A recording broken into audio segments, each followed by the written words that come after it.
जय हिंद दोस्तों। पिछले वीडियो में आपको अनुच्छेद 143 तक बताएं। 143 में कहा गया था कि राष्ट्रपति कोई भी फैसला पर सलाह लेने के लिए सुप्रीम कोर्ट के न्यायाधीश से राय ले सकते हैं, लेकिन वह राय को मानने के लिए बाध्य नहीं है राष्ट्रपति। इसी प्रकार इसी में कहा गया है कि हर फैसला पर राष्ट्रपति को कोई भी फैसला पर सलाह देने के लिए बाध्य सुप्रीम कोर्ट के भी न्यायाधीश नहीं है। दोनों को इक्वल पावर दे दिया गया है। आपको इसमें भी बताए थे कि सन 1993 में राम भूमि विवाद और बाबरी मस्जिद पर जो फैसला यूपी में चला था, उस पर भी डॉक्टर शंकर दयाल शर्मा ने मुख्य न्यायाधीश से पूछे कि आप इस पर क्या फैसला करना चाहते हैं। उस पर तुरंत सुप्रीम कोर्ट के न्यायाधीश कह दिए कि हम इस मामले में आपको कोई सुनवाई नहीं दे सकते हैं, क्योंकि जो भी हम सुनवाई देंगे उसके लिए तो आप मानने के लिए बाध्य नहीं है। इसलिए हम हर एक फैसला पर आपको हम कोई सलाह देने के लिए भी हमें बाध्य नहीं है। इसके बाद आता है अनुच्छेद 148 से 151। इसको में सीएजी का चर्चा है। सीएजी का मतलब होता है कंप्ट्रोलर एंड एडिटर जनरल। इसमें क्या होता है कि भारत में जो भी कंपनी या जो भी विकास की कार्य होता है, कितनी संचित निधि से पैसा निकलता है, किसको नहीं मिलता है, यह सारा जांच कंप्यूटर यह जो करते हैं वो महालेखा परीक्षा या नियंत्रक परीक्षक भी कहा जाता है, जिसे सीएजी के रूप में जानते हैं। सीएजी जो है जो सारे ही केंद्र सरकार और राज्य सरकार के सारे रिपोर्ट की जांच करती है। यह अपने रिपोर्ट की जांच कर यह राष्ट्रपति को सौंपती है और राष्ट्रपति जाकर लोकसभा के अध्यक्ष को सौंपते हैं और लोकसभा का अध्यक्ष जो यह सीएजी का जो रिपोर्ट है वह आपको बताए थे लोक लेखा समिति का जो विपक्ष का नेता है वह जांच करती है। इसलिए सीएजी जो भी करता है वो निष्पक्ष होकर वह जांच करती है। यदि वह सरकार की तरफ से जांच कर वह गलत रिपोर्ट बनाती है तो उसका जांच विपक्ष का नेता ही करता है। इसलिए सीएजी खुद सोच समझकर इसका कार्य करती है। सीएजी का नियुक्ति प्रधानमंत्री के सलाह पर राष्ट्रपति करते हैं।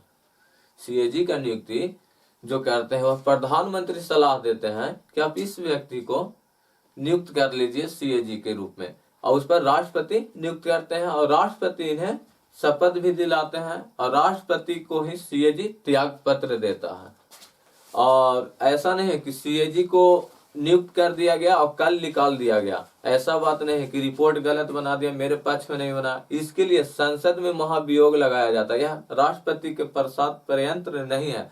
आपको पिछले वीडियो में बताया था कि राष्ट्रपति का प्रसाद पर्यंत का मतलब होता है कि राष्ट्रपति की इच्छा के अनुसार, जैसे एडिटर जनरल जो राष्ट्रपति पर था, महाधिवक्ता जो अनुच्छेद 76 में बताए थे, वह राष्ट्रपति आज चाहे तो आज निकाल दें, कल चाहे तो कल निकाल दें, अब उनके इच्छा के अनुसार है। इसलिए राष्ट्रपति को प्रसाद पर्यंत कहा जाता है। सीएजी ऐसा नहीं है।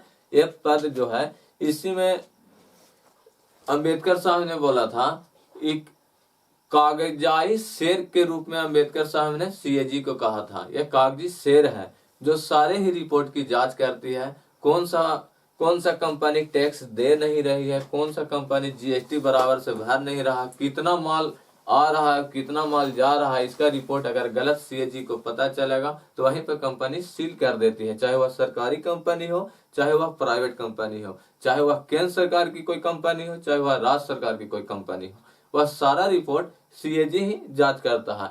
इसका अनुच्छेद 148 से लेकर 151 तक है और इसका कार्यकाल 65 वर्ष या 6 वर्ष तक ही है।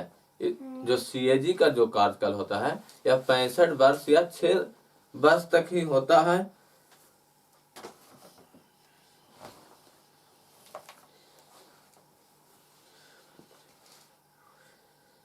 और इसमें सीएजी को बनाने के लिए कोई संसद के आदमी नहीं हो सकता है, नहीं वह मंत्री परिषद का आदमी सदस्य हो सकता है। नहीं तो पता चला कि लोकसभा का कोई जीता हुआ पार्टी को ही मंत्रिमंडल से ही सीएजी बना दिया, तो जो भी रिपोर्ट बनाएगा तो अपने पार्टी की तरफ से ही बनाएगा। इसलिए सीएजी को निष्पक्षता के लिए न राज्यसभा का सदस्य हो सकता है, नहीं लोकसभा का सदस्य हो सकता है।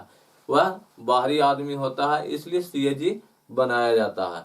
सीएजी जो बनता है वह निष्पक्षता के रूप में जांच करती है। यदि रिपोर्ट में अगर गलत, विपक्ष के नेता लोक लेखा समिति का जो अध्यक्ष होता है, अगर वह गलत पारित हो गया तो उस पर कार्रवाई भी किया जाएगा, उसे दंडनीय अपराध भी दिया जाएगा। और 149 में कहा गया है कि सीएजी की शक्तियां की चर्चा है। सीएजी की शक्तियां की चर्चा यह है कि वह राज्य सरकार की भी रिपोर्ट जांच कर सकती है, केंद्र सरकार की भी रिपोर्ट जांच कर सकती है, और सरकार कहाँ पे खर्च ज्यादा किया है, कहाँ पे कटौती किया है। इसी तरह एक वेल्थ गेम में जब आया था कांग्रेस के समय, उस समय बहुत सारे कांग्रेस के लोग बहुत घोटाला किए थे। घोटाला करने के बाद जब सीएजी जब उसका रिपोर्ट मांगे, जब उसका जांच किए, तो वहां 1000 रुपया एक बाल्टी का एक दिन का चार्ज था, जो 250 में बढ़िया बाल्टी आ जाता था। खिलाड़ी लोग के नहाने के लिए साबुन 2-2 हजार का आता था। इसलिए जब सीएजी इसका रिपोर्ट पढ़े तो उसके तहत कांग्रेस में बहुत ही लोग पर केस हुआ, लेकिन जिसका सत्ता होता है वह अपने केस को छुपा लेते हैं।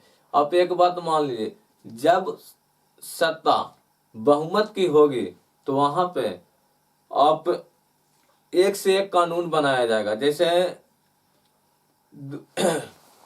19 से 24 मोदी जी का सत्ता बहुत बड़ी इतना ज्यादा था सत्ता कि बहुमत की सरकार थी, उनसे कोई पार्टी भी चल जाता है फिर भी उनको सत्ता कोई नहीं गिरा सकता है। इसलिए जब सत्ता बहुत ज्यादा होता है तो अनेक तरह के नियम बनता है, और यदि जब गठबंधन की सरकार होती है उस समय घोटाला बहुत ही ज्यादा होता है। जहां ही आप कहिएगा कि हम एक काम करना चाहिए, इतना हमको भी फायदा होना चाहिए, अगर आप नहीं देंगे तो आपको सरकार गिर जाएगी। तो इसलिए हम जब भी गठबंधन की सरकार होगा तो हम लोग घोटाला के लिए भी तैयार रहते हैं, और ज्यादा सत्ता की सरकार होगा तो अनेक तरह से नियम कानून जो भी संसद में होगा वह पारित हो जाएगा। और इस प्रकार आपको 148 से 151 अनुच्छेद जो भाग 5 था संघ, वह आपका कंप्लीट हो गया।